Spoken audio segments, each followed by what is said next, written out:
کتنا ہے، وہ مہربان کتنا ہے۔ میرے رسول پاک علیہ الصلوۃ والسلام نے تو فرمایا تیری آنکھ سے اگر اس کے خوف سے اتنا آنسو بھی نکل گیا جتنا مچھر کا پر ہوتا ہے، تو جس طرح بھینس کے تھنوں سے نکلا ہوا دودھ واپس تھنوں میں نہیں نہ جاتا، جو اتنا بھی روئے نہ روئے اللہ کے خوف سے، وہ بندہ دوزخ میں نہیں جائے گا۔ تھوڑی دیر کے لیے ڈر جائے اپنے رب سے، آئے تو صحیح۔ عدم معرفت غفلت پیدا کرتی ہے، تو آ تو صحیح، وہ تو کریم ہی بڑا ہے، وہ تو مہربان ہی بڑا ہے۔ حضرت زنیرہ رضی اللہ تعالی عنہ حضور کی صحابیاں ہیں۔ ایام جو مکے کے تھے مسلمانوں پر بڑی آزمائش کے تھے، انہیں بڑا مارا کفار نے، اتنا مارا کہ ان کی بینائی چلی گئی، نظر آنا بند ہو گیا۔ کافروں کی عورتوں نے تانا دیا کہ تو نے ہمارے بت چھوڑے ہیں نا، تو دیکھنا تیری بینائی چلی گئی۔ تو جناب زنیرہ اللہ پہ بھروسہ، توکل، معرفت الہی کا جذبہ، اٹھ کے کھڑی ہو کہنے لگی چپ کرو، تمہارے جھوٹے بت کیا کر سکتے ہیں، میرا رب چاہے تو صبح جب میں اٹھوں تو میری آنکھیں روشن ہو، اگر کریم کرم کر دے۔ لوگ کہتے ہیں واقعی ایسا ہوا، جب وہ سویرے اٹھی تو اللہ نے ان کی روشنی واپس کر دی۔ تجھے پتہ چل جانا وہ مہربان کتنا ہے۔ وہ ایک بزرگ تھے تو ان سے کسی نے کہہ دیا کہ اگر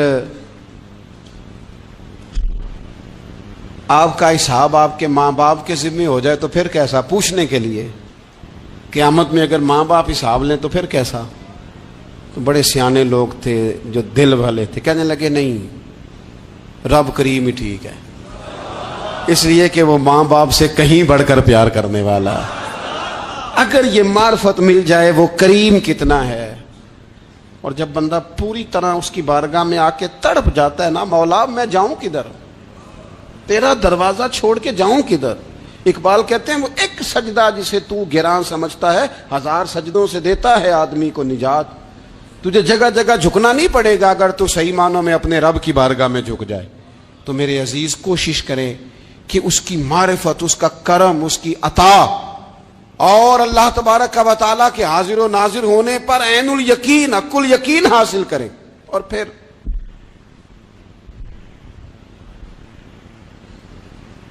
آٹھویں بات یہ ہے کہ غافل لوگوں کی صحبت بھی بندے کو غافل کر دیتی ہے۔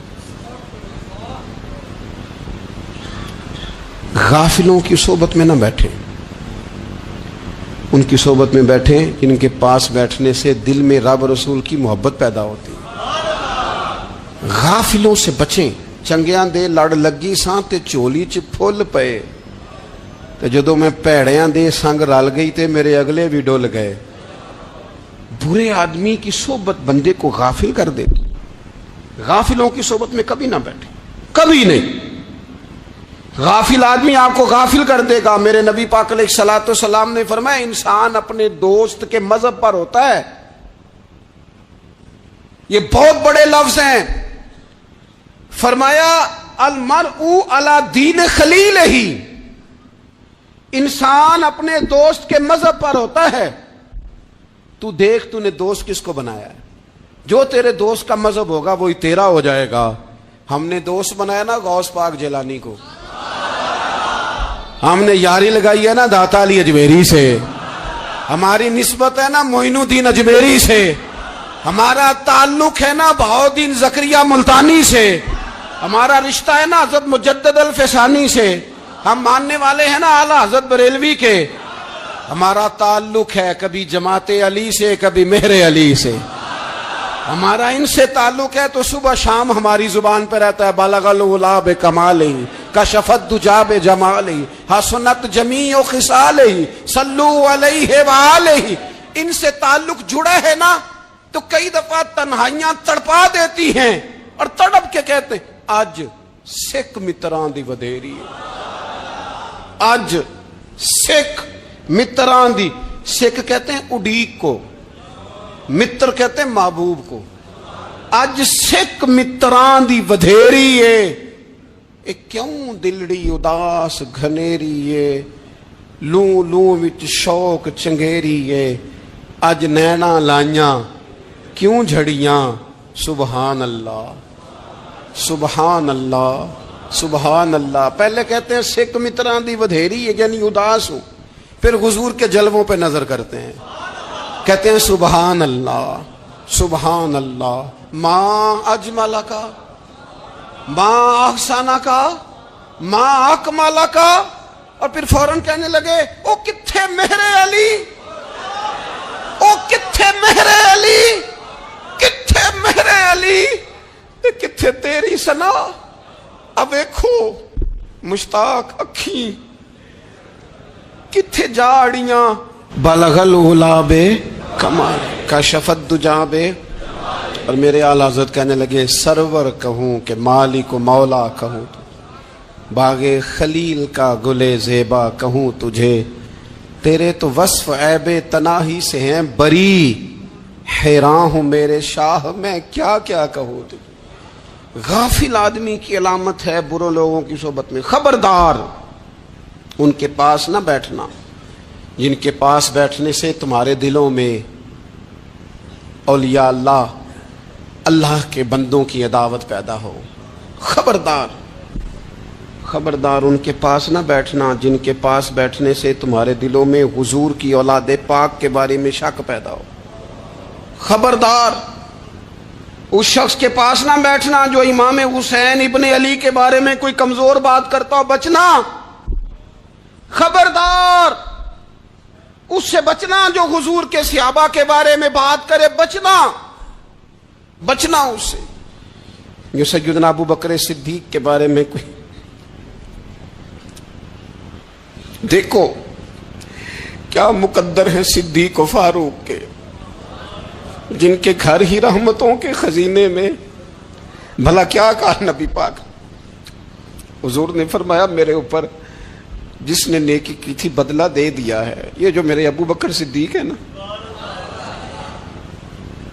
ان کو میں اللہ کی بارگاہ میں لے جاؤں گا, کہوں گا مالک تو ہی بدلہ عطا فرما. ایک ہاتھ میں جناب صدیق کا ہاتھ پکڑا, ایک میں حضرت عمر کا ہاتھ پکڑا, اور حضور مسجد نبوی سے باہر آ رہے ہیں. دیکھنے والے کی زبان سے بے ساختہ سبحان اللہ نکل گیا. کیا شان ہے, کیا مقدر ہے. تو حضور علیہ السلام رک گئے اور روک کے فرمایا تو حیران ہو رہا ہے نا, تو حیران ہو رہا ہے نا کہ میں نے ایک ہاتھ میں ابو بکر کو پکڑا ہے, ایک میں عمر کو پکڑا ہے. فرمایا قیامت میں جب میری قبر کھلے گی تو میں اسی طرح قبر سے نکلوں گا, اس طرح میدان محشر میں آؤں گا. خبردار حضور کے وفاداروں کے وفادار رہنا, ان کے وفادار رہنا, ان کے وفادار رہنا. بڑا عجیب دور آیا ہے. ہم نے یہ دور دیکھا ہے کہ لوگ حضور کے صحابہ کے بارے میں بھی بات کریں گے. اب نبی پاک کی اولاد پاک کے بارے کو بھی ڈسکس کیا جائے گا. اپنا منہ تو دیکھ, اپنی حیثیت دیکھ, اور پھر وہ بندے دیکھ جن کو اللہ نے چن کے اپنے محبوب کی غلامی کے لیے حضور کے قریب بٹھایا. تو بچنا ایسے لوگوں سے, پرہیز کرنا. خبردار عقیدہ ستھرا رکھنا, عقیدہ ستھرا رکھنا, صاف رہنا, پاکیزہ رہنا, غافلوں کی صحبت سے بچنا. بڑا ڈرتے ہیں اللہ سے, دعائیں مانگتے ہیں یا اللہ نسلوں میں بھی وہی بندے پیدا فرما جو عقیدے پکے رکھنے والے ہیں. وہ بندے پیدا فرما ہماری نسلوں میں. ایک وہ بندہ بھی غافل ہو جاتا ہے جو امیدیں لمبی لگا لیتا ہے, جن کے منصوبوں میں دولت بھی ہوتی ہے, گھر بھی ہوتا ہے, اولاد کا بڑا ہونا بھی ہوتا ہے, پوتے پوتیاں نواسے نواسیاں دیکھنا بھی ہوتا ہے, یہاں بھی گھر وہاں بھی گھر, یہ سیر, یہ سارا کچھ ہوتا ہے. لیکن رب کی بارگاہ میں پیش ہونا جن کے پیش نظر نہیں ہوتا. لمبی امیدیں. حضرت مولا علی شیر خدا فرمایا کرتے تھے میں تم پر دو باتوں کا خوف کھاتا ہوں, جو ڈر آتا ہے. ایک یہ کہ تم خواہش کی پیروی کرو گے, جو نفس کی خواہش ہوگی اس کے پیچھے لگ جاؤ گے, اور ایک تم لمبی لمبی امیدیں باندھو گے, اتنے سال جینا ہے, اتنے 100 سال جینا, یہ کرنا ہے, وہ کرنا ہے. منصوبہ بندی کریں مستقبل کے لیے, وہ بری نہیں, لیکن تیاری رکھیں, تیاری رکھیں. اس بات کا بھی خیال رکھیں کہ اللہ کی بارگاہ میں حاضر ہونا. یہ غفلت کی چیزیں ہیں جو بندے کو غافل کر دیتی ہیں. جو لوگ اللہ کا ذکر نہیں کرتے وہ بھی غافل ہو جاتے ہیں, اور جو فضول باتیں زیادہ کرتے ہیں نا, ہنستے زیادہ. فَلْيَضْحَكُوا قَلِيلًا وَلْيَبْكُوا كَثِيرًا. قرآن کہتا ہے زیادہ رویا کرو, کم ہنسا کرو. نبی پاک علیہ الصلوۃ والسلام سے پوچھا تھا حضرت عقبہ بن عامر نے کہ یا رسول اللہ نجات کس چیز میں ہے؟ تو نبی پاک علیہ الصلوۃ والسلام نے فرمایا ایک تو اپنی زبان قابو میں رکھو، دوسرا فرمایا اپنے گھر میں ٹھہرے رہو، تمہارا گھر تمہارے لیے کافی ہو، فضول نہ نکلو گھر سے، اور تیسرا فرمایا اپنی خطاؤں پہ رویا کرو۔ کثرت کلام اور فضول کلام اور بلا وجہ یہ بندے کو غافل کرتا ہے، دل کو سخت کرتا ہے۔ یہ چند چیزیں ہیں جو انسان کو غفلت میں ڈالتی ہیں۔ اپنے آپ کو ان چیزوں سے بچائیں اور غفلت کو توڑیں۔ آپ کے ذمے، میرے ذمے جو حقوق و العباد ہیں ان کا پتہ کریں، جو اللہ رسول کے حقوق ہیں ان کی خبر دیکھیں، ہماری جو ذمہ داریاں ہیں ہم کس طرح انجام دے رہے ہیں اس پر توجہ کریں، اپنے معاملات کو ٹھیک کریں۔ ہم انسان ہیں، کوتاہیاں تو رہ جائیں گی، لیکن جب کوشش کریں گے تو پھر رب تعالیٰ مدد بھی فرمائے گا۔ ایک بات اور کرنی ہے، ایک تو میں نے عرض کیا غفلت کو توڑنا، ایک دوسری بات قرآن مجید کا ایک سبق اور، جب غفلت توڑنی ہے تو پھر لازمی طور پر ایک کام کرنا پڑے گا۔ میں نے یہ عرض کیا تھا کہ پلاننگ نہیں کرنی، فیصلہ کرنا ہے۔ تو فیصلہ کرنا ہے تو کرنا کیا ہے؟ پھر قرآن حکیم نے سورہ بقرہ میں کہا فاستبقوا الخیرات، یعنی تم نیکیوں کی طرف دوڑو، جلدی جلدی نیکیاں کرو، فٹافٹ، دیر نہ کرو۔ فٹافٹ سے مراد یہ نہیں کہ نیکی جلدی جلدی کر جاؤ، یعنی ٹال مٹول نہ کرو خیر کے کام میں، کل کریں گے، پرسوں کریں گے، عمرہ کر رہے ہیں پھر نیکی ہیں، حج کر رہے ہیں پھر نیکی ہیں، بچے بیال ہوں پھر میں نیک ہوں، یہ تھوڑا سا یہ کام ٹال مٹ، فاستبقوا الخیرات، نیکیوں کی طرف دوڑو، جلدی کرو، بھاگو۔ نبی پاک صلی اللہ تعالی علیہ وسلم نے فرمایا 5 چیزوں کو 5 چیزوں سے پہلے غنیمت جانو۔ حضور علیہ الصلوۃ والسلام فرمانے لگے ایک تو تم جوانی کو نہ بڑھاپا آنے سے پہلے پہلے غنیمت سمجھ لو۔ نبی کریم صلی اللہ تعالی علیہ وآلہ وسلم ارشاد فرمانے لگے کہ اپنی صحت کو غنیمت جان لو بیماری آنے سے پہلے پہلے۔ پھر حضور علیہ الصلوۃ والسلام فرمانے لگے اگر اللہ نے تمہیں مال دیا ہے، وسعت دی ہے، تو نیکی کر لو، خرچ کر لو اللہ کے راستے، خدا نہ خواستہ تم پر غریبی آ جائے۔ اور پھر حضور سید عالم صلی اللہ تعالی علیہ وسلم فرمانے لگے اگر تمہیں اللہ نے کچھ فراغت دی ہے، بہت زیادہ مصروف نہیں ہو، تو غنیمت جان لو، جلدی سے نیکی کر لو قبل اس کے کہ تم مشغول ہو جاؤ۔ اور 5ویں بات حضور نے بیان کی، فرمایا زندگی کو غنیمت جانو موت آنے سے پہلے پہلے، جلدی سے نیکی کر لو۔ نیکی کے لیے ساری زندگی منصوبہ بندی نہ کرتے رہو، نیکی کے لیے دیکھو نا، ہماری زندگی میں یہاں دنیا میں رہ کے چند منٹوں میں وہ نیکی کی جا سکتی ہے جو قیامت کے بعد صدیوں کا ہمارا فائدہ کرے گی، صدیوں کا فائدہ کرے۔ کرتے نہیں، پلاننگ کر رہے ہیں، منصوبہ بندی کر رہے ہیں، بس تیاری کر رہے ہیں، بس حضرت آپ دعا کر دیں، اللہ تعالیٰ دعائیں بھی قبول فرمانے والا ہے، لیکن جو نیکی نصیب ہوتی ہے اسے جلدی سے کر گزریں، اسے فٹافٹ کریں۔ میں ایک گاؤں میں گیا، اب تو خیر وہ دور نہیں رہا، یہ 10-15 سال 20 سال پہلے نا جو نوجوانوں کی مصروفیات ہوتی تھیں ان میں سے ایک مصروفیت یہ ہوتی تھی کہ گندم لے کے چکی پہ جانا ہے، آٹا پسوا کے لانا ہے۔ یہ ایک بڑی، چونکہ سبھی گھروں کے اندر سال کے لیے گندم سٹاک کر لی جاتی تھی، تو گندم لے کے جانا یہ ایک ڈیوٹی ہوتی تھی۔ ایک نوجوان ایک گاؤں میں، اس کی مجھے تعریف سننے کو ملی، تو ایک بوڑھی اماں کہنے لگی یہ تو بڑا نصیباں والا ہے، سارے دا ہی آٹا پہ آ لے ہوندا ہے، اور آتے جاتے پوچھ لیتا ہے کہ اماں کوئی، کہنے لگی میرے بچے باہر ہوتے ہیں، یہ مجھے دوائی بھی لا دیتا ہے شوگر کی، میں مریضہ ہوں۔ یعنی خیر جتنی ہو سکے، جتنی۔ میرے ایک سنگی ہیں تو سڑک پہ کوئی بندہ کھڑا ہوتا ہے نا، اللہ تعالیٰ انہیں سلامت رکھے، بندہ کھڑا ہوتا ہے تو کہتے ہیں میں اس سے پوچھ لیتا ہوں بابا جی کدھر جانا ہے، فلانی جگہ جانا ہے، تو کہتے ہیں میں موٹر سائیکل پہ بٹھا لیتا ہوں۔ بندہ دیکھ کے مجھے سمجھ آ جاتی ہے ضرورت مند ہے، کوئی چور نہیں، کوئی ڈاکو نہیں، ضرورت مند ہے، میں اسے منزل تک، نیکی جتنی میسر آئے، جس حد تک میسر آئے۔ کیا کہا ہمارے نبی پاک علیہ السلام نے؟ حضور نے ہم سے فرمایا کچھ نہ ہو سکے تو بات ہی مسکرا کے کر لینا، اس پر ہی اللہ صدقے کا ثواب عطا کرے۔ فاستبقوا الخیرات، جلدی سے نیکی کر لو، اپنے نامہ اعمال میں روز نیکیاں جمع کرو، کوئی نہ کوئی خیر کا کام روز کرو اور جلدی سے کرو۔ صحیح مسلم میں حدیث ہے، نبی پاک صلی اللہ تعالی علیہ وسلم فرمانے لگے جلدی جلدی نیکی کے کام کر لو ان فتنوں سے پہلے جو اندھیری رات کے حصوں کی طرح فتنے ہوں گے۔ فرمایا اس وقت حال یہ ہوگا کہ آدمی صبح مومن ہوگا، شام کو کافر ہو جائے گا، شام کو مومن ہوگا تو صبح کافر ہو جائے گا۔ اور فرمایا لوگ دنیا کے بدلے اپنا دین تک بیچ ڈالیں گے۔ معاذ اللہ جھوٹی قسمیں نہیں کھائی جاتی، جھوٹا قرآن مجید نہیں لوگ اٹھا لیتے، لوگ دنیا کے لیے دین بیچ ڈالیں گے۔ اس سے پہلے جب فتنے اتنے زیادہ ہو جائیں، اس سے پہلے نیکی کر لو، کوئی خیر کا کام کر لو، جلدی سے کچھ ایسا کر لو۔ حضرت عقبہ بن حارث رضی اللہ تعالیٰ عنہ فرماتے ہیں یہ دیکھیں ہمارے نبی پاک علیہ السلام کی سیرت کیا ہے، حضور کا اسوہ کیا ہے، نبی پاک علیہ السلام ہماری تربیت کس طرح کرتے ہیں۔ حضرت عقبہ بن حارث رضی اللہ تعالیٰ عنہ کہتے ہیں ہم نے نبی پاک علیہ السلام کے ساتھ عصر کی نماز پڑھی، یہ صحیح بخاری میں موجود ہے۔ فرماتے حضور سلام پھیرتے ہی فوراً اٹھ کے گھر تشریف لے گئے۔ یہ ہمارے لیے انوکھی بات تھی، غیر متوقع تھی، پہلے کبھی ایسا ہوا نہیں۔ سلام پھیرا نماز کا، حضور جلدی سے تشریف لے گئے۔ اب ہم حیران تھے اور حیرت انگیز طور پر حیران تھے کہ کریم اتنی جلدی تشریف لے گئے۔ تھوڑی دیر ہوئی حضور واپس آ گئے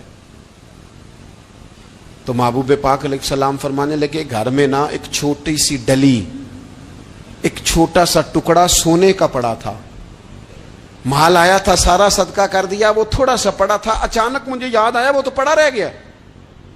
تو حضور فرمانے لگے میں نے کہا کہیں ایسا نہ ہو جائے کہ ساری رات گزر جائے اور میرے گھر میں پڑا ہی رہ جائے، میں جلدی سے جا کے اسے خیرات کر دوں۔ میں نے خیرات کیا پھر میں واپس آ گیا ہوں، جلدی سے نیکی، جلدی سے نیکی کر لی جائے۔ ہم بڑا انتظار کر رہے ہیں، بڑا لمبا ہمارا پروگرام ہے، ہمارے پاس ٹائم ہی بڑا ہے، کسی نے کان میں کہہ دیا ہے تیرے پاس بڑا وقت ہے، ابھی تو بڑی عمر پڑی ہے، ابھی تو جناب اور میرے بھائی یہ لوگوں کے کہنے کی باتیں ہیں، پھر پتہ ہی نہیں چلتا حالات کس طرح کے ہو جاتے ہیں اور کیا معاملات انسان کے ساتھ درپیش ہوتے ہیں۔ جتنی خیر میسر آئے، جتنا بھلا میسر آئے، جتنی انسان کو توفیق ملے۔ میں نے بزرگوں کو دیکھا، اپنے اصحاب کو، پہلے وہ خدام سے کہتے کہ میں سونے لگا ہوں اور پابند کرتے لوگوں کو کہ فلاں وقت، بزرگوں کو میں نے دیکھا اپنے، وہ پابند کرتے لوگوں کو کہ فلاں وقت میں موجود ہوں گا، آنا، خود پابند فرماتے۔ اور پھر جب بیدار ہوتے تو سب سے پہلے خدام کو بلا کے پوچھتے کوئی مہمان تو نہیں آیا؟ وہ جناب آپ نے خود ہی تو پابند فرمایا فلاں دن آنا۔ کہنے لگے چل یار اگر کوئی آیا تو مجھے ملا لو، میری ملاقات کرا لو۔ کیوں؟ اس لیے کہ دور سے آیا ہے، مجھ سے ملنے آیا ہے، کوئی خیر کی بات سیکھنے آیا، چلو میرے نامہ اعمال میں کوئی نیکی جائے گی، کچھ نہ کچھ خیر جمع کر لی جائے، کچھ نہ کچھ ڈیوٹی کر لی جائے، کچھ کام کریں اور جلدی سے کریں۔ حضرت جابر ابن عبداللہ انصاری رضی اللہ تعالیٰ عنہ بیان کرتے ہیں، یہ بھی بخاری میں موجود ہے، کہتے ہیں ایک صحابی نبی پاک علیہ السلام کی بارگاہ میں حاضر ہوئے غزوہ احد کے موقع پر، اور حال ان کا یہ تھا کہ وہ کھجور کھا رہے تھے اور کھجور انہوں نے منہ میں رکھی ہوئی تھی۔ حضور کی بارگاہ میں حاضر ہوئے اور عرض کرنے لگے یا رسول اللہ صلی اللہ تعالی علیہ وسلم اگر میں شہید کر دیا جاؤں تو کہاں جاؤں گا؟ حضور فرمانے لگے جنت میں۔ تو کہتے انہوں نے جو کھجور منہ کے اندر تھی وہ انہوں نے نگلی نہیں، اندر نہیں لے گئے، اس کو باہر نکالا اور دوڑ کے آگے بڑھے اور جنگ کرنی شروع کر دی اور لڑتے لڑتے شہید ہو گئے۔ کیا سبق دیا انہوں نے؟ سبق یہ دیا کہ نیکی کرنے میں اتنی دیر بھی نہیں کرنی جتنی کھجور کھانے میں دیر لگتی ہے، جلدی سے نیکی کرنی ہے، فٹافٹ نیکی کرنی، اس کے اندر ٹال مٹول نہیں کرنا۔ اسی وقت انہوں نے کھجور باہر نکال دی، دوڑ کے انہوں نے حضرت انس بن نضر رضی اللہ تعالیٰ عنہ، حضرت انس بن مالک رضی اللہ تعالیٰ عنہ کے چچا ہیں، میدان احد میں احد پہاڑ کے قریب کھڑے تھے، لوگوں سے کہہ رہے تھے جلدی جلدی ادھر آؤ، وہ جنت جو انسان کو انتقال کے بعد نصیب ہوگی اور قیامت کے بعد نصیب ہوگی، فرماتے تھے مجھے تو ابھی احد پہاڑ کے اندر سے جنت کی خوشبو آ بھی رہی ہے، لہذا جلدی سے آؤ، ادھر دوڑو، جہاد کرو، آؤ کفار سے لڑے۔ تو نیکی میں دیر نہیں کرنی، جو نیکی میسر آتی ہے، جس کو میسر، ماں باپ میسر ہیں تو خدمت کر لیں، اہل خانہ ہیں تو حسن سلوک کر لیں، اللہ نے اولاد دی ہے تو اچھی تربیت کر لیں، اگر نظر ٹھیک ہے تو تلاوت زیادہ سے زیادہ کر لیں، زبان چلتی ہے تو رج رج کے مدینے والے محبوب پہ درود و سلام پڑھ لیں، اللہ تعالیٰ کا ذکر کر لیں، جلدی سے خیر جمع کریں، اپنے وقت کو ضائع نہ کریں۔ یہ آج کا سبق ہے کہ ایک تو ہم نے فیصلہ کرنا ہے کہ بس غفلت نہیں، اب غفلت، اب انشاءاللہ اللہ اللہ کرنی ہے، اب کوئی خیر کا کام کرنا ہے۔ میرے حضرت کا ایک جملہ کبھی نہیں بھولنا، فرمایا کرتے تھے زمین کے اوپر کام، نیچے جا کے آرام۔ یہ چھوڑ دیں اتنے گھنٹے سونا ہے تو یہ کرنا ہے تو میری نیند میں دخل کوئی نہ ڈالے، پھر سوتے ہی رہ جائیں گے، سوتے ہی رہ جائیں۔ زمین کے اوپر کام اور نیچے جا کے جاگنا ہے، جاگ لے افلاک کے سائے تلے، پھر حشر تک سوتا رہے گا خاک کے سائے تلے۔ اب جاگ لے افلاک کے سائے کے نیچے، جاگ، کھول آنکھیں، ہر وقت کا سونا، ہر وقت سونا، ہر وقت جو اپنے آرام کی فکر کرنا، اس سے نکل آئیں، اور اچھا کھانا اور اچھا پہننا اور بس اپنی مرضی کی زندگی من چاہی جینا، اس سے باہر آئیں۔ فیصلہ کریں، فیصلہ کہ اب غفلت نہیں کرنی۔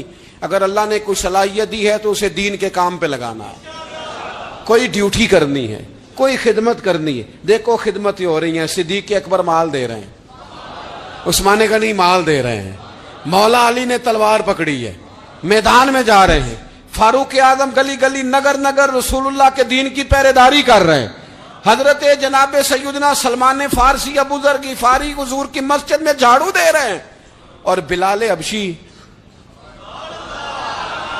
وہ نبی پاک کی مسجد میں اذان پڑھتے پڑھتے رب نے اتنا عروج فرمایا کہ کعبے کی چھت پہ کھڑے ہو کے بھی اذان پڑھنی شروع کی، انہوں نے اذان دے دی۔ تو کوئی کام کرنا ہے، غفلت کو توڑنا ہے، اور نیکی کرنی ہے ذرا جلدی جلدی، خیر کا کام کرنا ہے، نہیں ایسے نہیں، فٹافٹ۔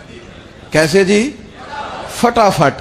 تو فٹافٹ کام کریں خیر کا، جلدی جلدی۔ تو یہ خیر کا کام فٹافٹ، جلدی جلدی اور بڑی جلدی اور دوڑ دھوپ کے، اور جب آپ کرتے جائیں گے نا تو پھر اللہ تعالیٰ مواقع بناتا جائے گا۔ آپ سے میری اپیل ہے، بالخصوص میرے ساتھ جو وابستہ سنگی ہیں، جو پیار کرنے والے ہیں، دو باتیں آج آپ نے لے کے جانی ہیں گھر۔ یہی لنگر ہے، یہی آپ کے لیے دعا ہے، یہی ہمارے بزرگوں کا فیض ہے، یہی نصیحت ہے کہ آپ نے دو باتیں لے کے جانی ہیں۔ غفلت توڑ دینی ہے، فیصلہ کرنا ہے کہ آج کے بعد غافل نہیں ہونا، اور دوسری یہ بات لے کے جانی ہے کہ نیکی جلدی جلدی، فٹافٹ فیصلہ، فٹافٹ نیکی، ایک کر کے پھر انشاءاللہ دوسری کر کے پھر انشاءاللہ تیسری کر کے پھر انشاءاللہ چوتھی، یہ شروع کرنی ہے، اور آپ دیکھیں گے اللہ تعالیٰ مہربانی فرمائے گا، مدد کرے گا۔ اس زمین کو وہ بنجر کرتی ہے۔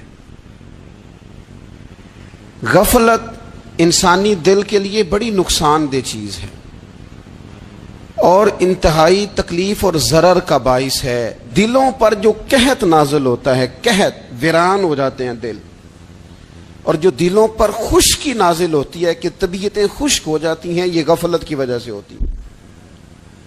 جو لوگ غافل ہو جاتے ہیں نا، اپنے معاملات کا دھیان نہیں رکھتے، دیکھیں نا، آپ کو کھانا کھاتے بھی غافل نہیں ہونا چاہیے۔ اگر کھانا بھی غیر معتدل کھا لیا جائے تو وہ انسان کی طبیعت کے لیے باعث ضرر بن جاتا ہے، نقصان کا باعث بنتا ہے۔ بات کرتے ہوئے بھی غافل نہیں ہونا چاہیے، کئی دفعہ جملے ایسے نکل جاتے ہیں جو انسان کے لیے پھر شرمندگی کا باعث بنتے ہیں۔ انسان کو غافل ہو کر کوئی کام نہیں کرنا چاہیے، غافل ہو کر، مدہوش اور بے ہوش ہو کر نہیں۔ غفلت دل کو ویران کرتی ہے، طبیعت میں خشکی لاتی ہے۔ غافل کبھی نہ بنے۔ قرآن مجید فرقان حمید نے ارشاد فرمایا کہ اقترب للناس حسابہم، فرمایا لوگوں کے حساب کا وقت قریب آ گیا، وہم فی غفلت معرضون، اور وہ ابھی بھی غفلت میں منہ پھیرے ہوئے ہیں۔ ٹائم آ گیا حساب دینے کا، لیکن وہ ابھی بھی غافل ہیں۔ ہمارے جو زیادہ تر نقصان زندگی میں ہوئے ہیں وہ صرف ہماری غفلت کی وجہ سے ہوئے۔ ہم نے چیزوں پر توجہ نہیں دی، چیزیں گڑبڑ ہو گئیں۔ جس آدمی نے پھول لگائے ہوں، پھل لگائے ہوں، کھیتی لگائی ہو، وہ دانہ ڈال کے پانی دے کے فارغ نہیں ہو سکتا، اسے توجہ کرنی پڑتی ہے۔ اور کسی نے کہا تھا مالی جیندے ہون تو پھر بوٹے سکدے نہیں۔ اگر موجود ہونا ان کو سینچنے والا، رکھوالی کرنے والا، تو پھر ان کی جڑیں کبھی خشک نہیں ہوا کرتی. ہماری جو غفلتیں ہیں یہ بڑی ضرر کا باعث ہیں، نقصان کا باعث. اور مجبوری معاف ہوتی ہے، غفلت معاف نہیں ہوتی. اسکول میں پڑھتے تھے، مدرسے میں پڑھتے تھے، تو ایک مجبوری ہو گئی جی، خدا نخواستہ گھر میں کوئی پریشانی ہو گئی تو اساتذہ اس پر سزا نہیں دیتے. کوئی خوشی کا موقع ہے گھر میں، فیملی میں کسی کی شادی ہے، اساتذہ اس پر سزا نہیں دیتے. لیکن اگر کبھی پتہ چلتا تھا نا کہ یہ گھر سے تو آیا تھا لیکن مدرسے نہیں آیا، یہ اسکول نہیں آیا، رستے میں غافل ہو گیا، تو یہ بات خوفناک تھی.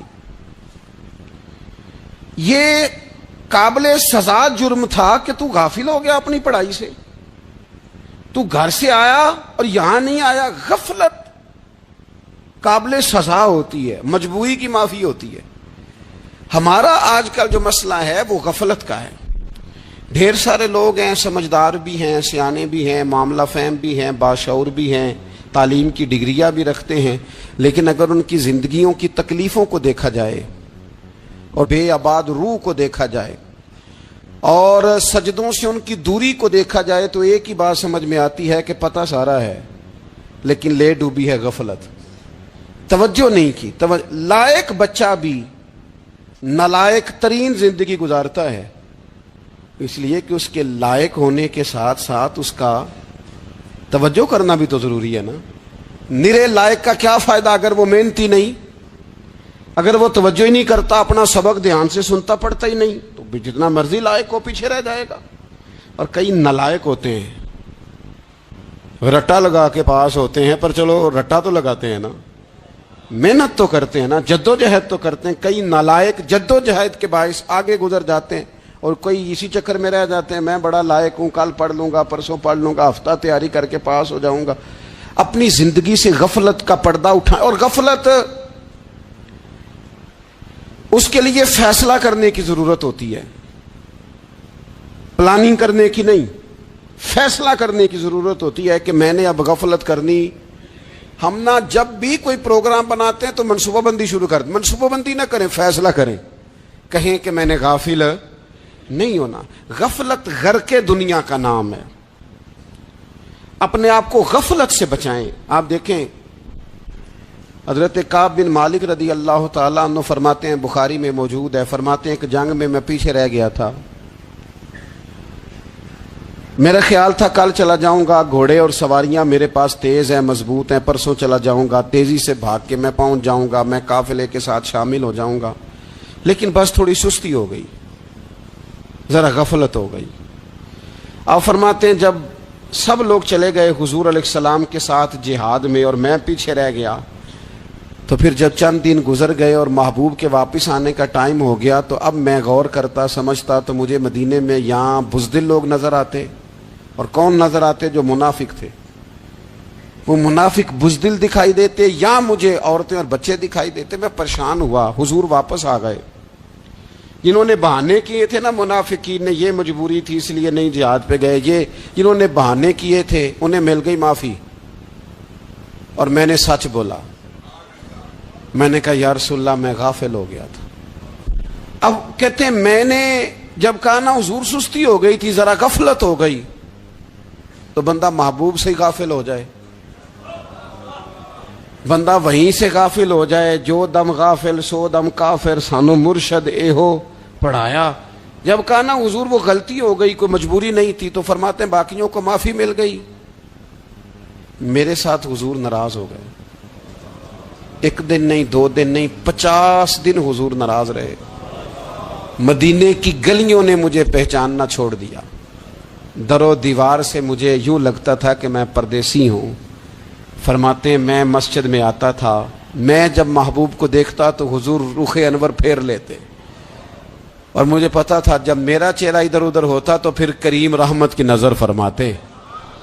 فرماتے ہیں 50 دن مسلسل. پھر مجھے حکم ہوا کہ بیوی بھی بھیج دو، میکے بچے بھی بھیج دو، ننہال یعنی تنہا رہ جاؤ. فرماتے ہیں وہ میں نے قید تنہائی کاٹی، لیکن شکر اللہ کا یہ ہے کہ میں سچا تھا. بس ذرا بھول گیا تھا، بس ذرا غفلت ہو گئی تھی. تو فرماتے ہیں پھر اللہ تبارک و تعالیٰ نے میرے اوپر فضل یہ فرمایا کہ میری توبہ کا اعلان رب نے قرآن مجید میں فرمایا.